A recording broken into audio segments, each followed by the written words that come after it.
tranquilo. E a gente precisa aprender a contestar um pouco de onde vêm esses valores e como é que a gente lida em relação a eles. E eu achei que a vulnerabilidade é o melhor caminho para a gente lidar com, da gente contestar esses valores.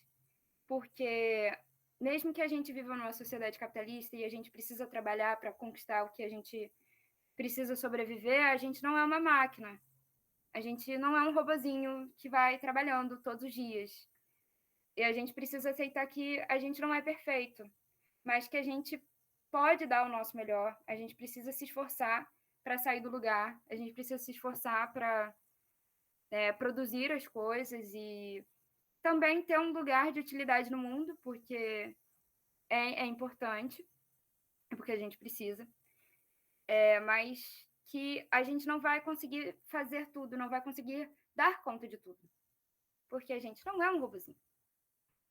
E aí isso gera uma sociedade de autocobrança excessiva, porque isso leva ao esgotamento mental. Então, acaba que problemas como o burnout e o brownout, que eu descobri que existe, que é quando você trabalha, mas você não tem absolutamente objetivo nenhum.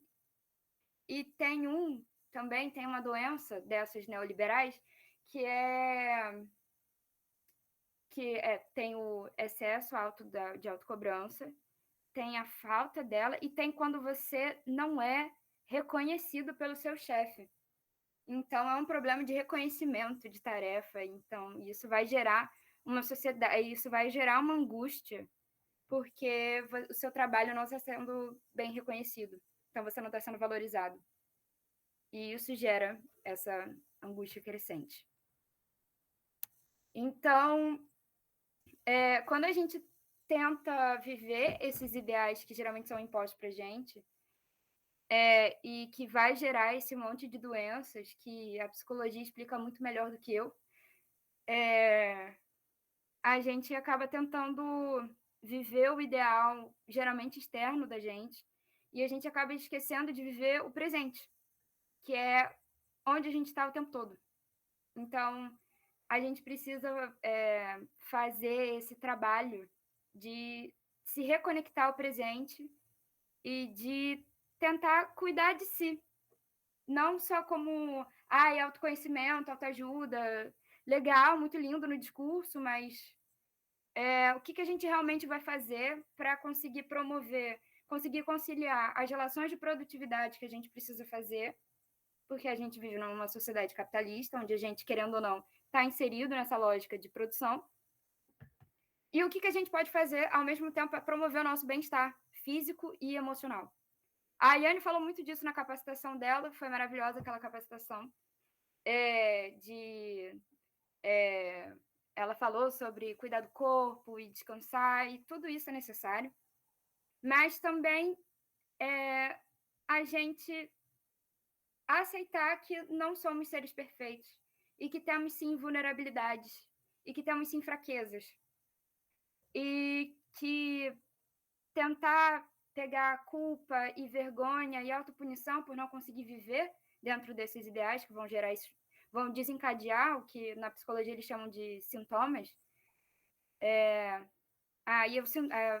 Eu vou sentir culpa porque eu não consigo entregar um ideal e eu vou sentir vergonha. E eu estava lendo, a diferença entre culpa e vergonha é que a culpa é dizer, tipo, eu fiz uma coisa ruim e eu me sinto mal em relação a isso. Mas a vergonha é você dizer, nossa, eu fiz uma coisa ruim e eu sou ruim por conta disso. E esse pensamento, esse gatilho de, eu sou uma pessoa ruim porque eu não consegui atingir um ideal, ele traz muito...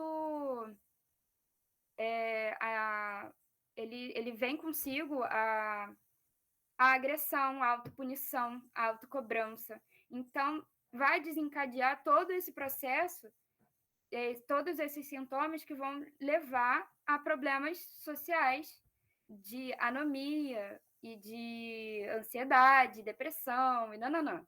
Todo aquele monte de problema que que a gente já sabe.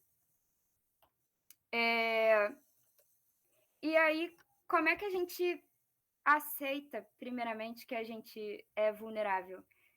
O que a gente, ok, aceitamos que somos vulneráveis, e aí a gente faz o quê? A gente se comunica. A gente tenta criar uma rede de apoio de pessoas para entendendo que nós somos pessoas vulneráveis e que precisamos entregar o nosso e de que não somos seres perfeitos, a gente pode se comunicar e buscar a rede de apoio que a gente precisa para a gente conseguir se motivar para fazer as nossas tarefas do dia a dia. Porque é esse monte de problemas, esse monte de ansiedades, uma das piores consequências é a falta de coesão, é a desarticulação social, é a gente se individualizando. Isso não é legal. E a pandemia, ela contribuiu muito para a gente ficar se individualizando. E isso é muito ruim, porque a gente não vive sozinho, a gente vive em sociedade. E, por exemplo, a gente estuda Durkheim, em Sociologia 1. E ele vai falar sobre problemas de anomia social, ele vai falar sobre como a coesão social ela é extremamente importante. E vários autores vão falar a mesma coisa. Então, e realmente é muito importante, porque a gente não vive sozinho. E a gente precisa se comunicar, a gente precisa falar o que a gente está sentindo, a gente precisa se sentir acolhido, a gente precisa se sentir pertencente, para que a gente consiga se sentir motivado e ter uma visão um pouco mais otimista do que a gente precisa fazer em relação à vida e de como a gente vai agir em relação a algum problema. Então, a vulnerabilidade, ela vai gerar essa comunicação e vai gerar essa rede de apoio que a gente precisa para se manter motivado em relação ao trabalho. E, além disso, a gente acaba se sentindo mais proativo, porque a gente vai se sentir mais motivado. E, com isso, a gente também se sente mais confiante para fazer as nossas tarefas. E a confiança, eu estava lendo um artigo, e sobre como a confiança ela é extremamente importante para manter essa motivação dentro do trabalho.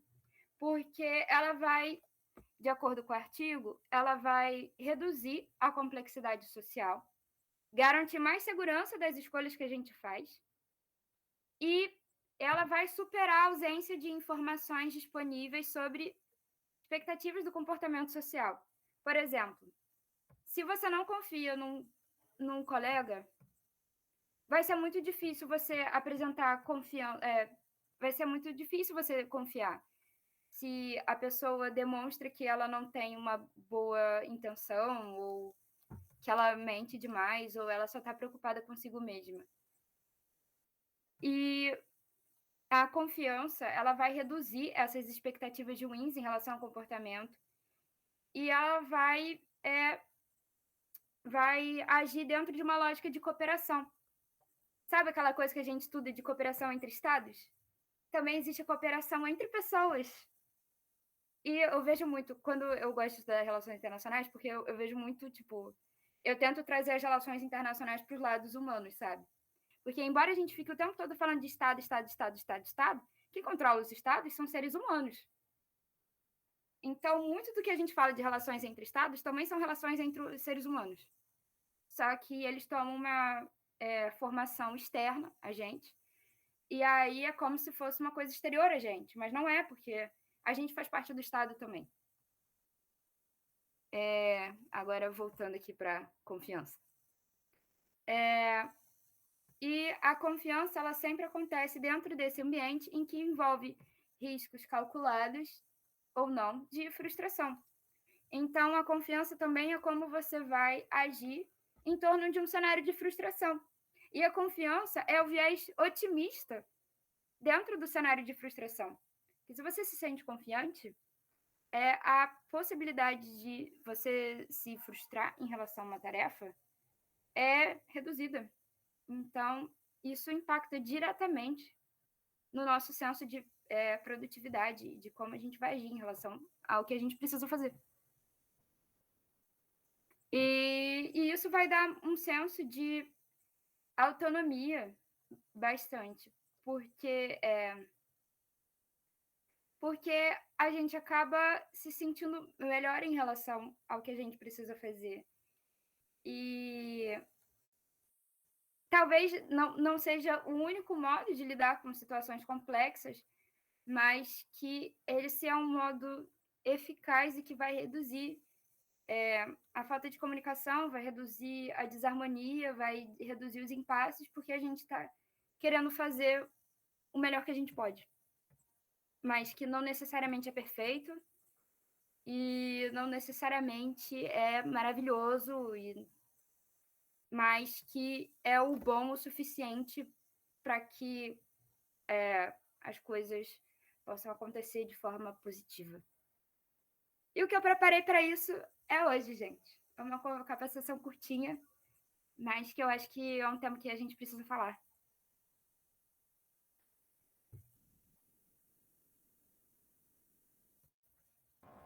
Eu amei, amiga, parabéns. Eu acho super pertinente tudo que você falou. Eu acho que é exatamente isso, né? Porque é aquela coisa que ninguém sabe o que cada um tá passando, entendeu? Ninguém sabe o que tá passando na cabeça do outro. Então, assim, se a gente não tem a coragem, porque ser vulnerável exige coragem, né? Então, se a gente não tem a coragem de ser vulnerável com os outros nunca vão poder ajudar a gente. Então, a gente vai estar sempre sofrendo sozinho. Então, isso impacta diretamente, tipo assim, tudo na vida, né? Mas já que o assunto da capacitação foi com relação à produtividade, atrapalha completamente a produtividade justamente por causa do que você falou, porque isso abala a sua autoconfiança, porque você fica com.